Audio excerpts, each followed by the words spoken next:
The Magic Treehouse Fact Tracker, Knights and Castles, a non-fiction companion to the Magic Treehouse number 2, The Night at Dawn. Chapter 3, Protecting the Castle. It took a lot longer to build a stone castle than a wooden one. It also cost much more. Most lords thought stone castles were worth the extra time and money.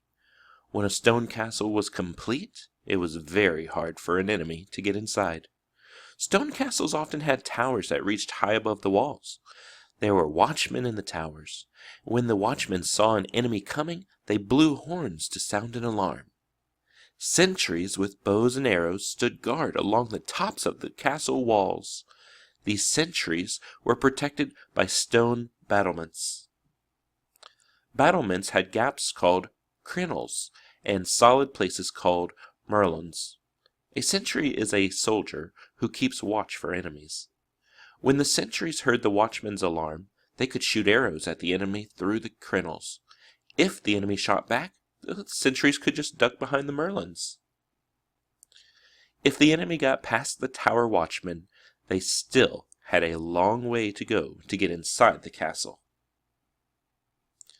First, they had to go through the barbican. The barbican was a walled passage that led to the castle gate. There were big doors on each side, and if the enemy tried to sneak into the castle, guards could close the doors. The enemy would be trapped.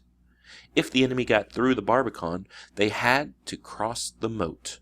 The moat was a deep, wide ditch that ran all the way around the outside of the castle walls. The moat was usually filled with water. Yikes! Some moats may even have had crocodiles. The only way to cross the moat was to go over the drawbridge. The drawbridge worked sort of like a seesaw. When it was lowered, it made a bridge for the barbican to the castle gate. When it was raised, it blocked the gate, and there was no other way across the moat. A sliding door made of iron bars also protected the castle gate. The door was called a portcullis. Behind the portcullis was a pair of big wooden doors. The doors were very, very thick. They had strong bolts. When guards at the castle gate heard the alarm, they raised the drawbridge, they lowered the portcullis, and they shut the doors behind the portcullis. Then they locked the bolts on the doors.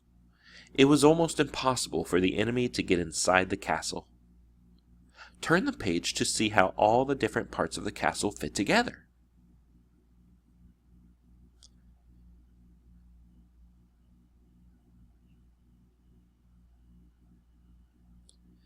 A castle wasn't just the building where the Lord lived with his family.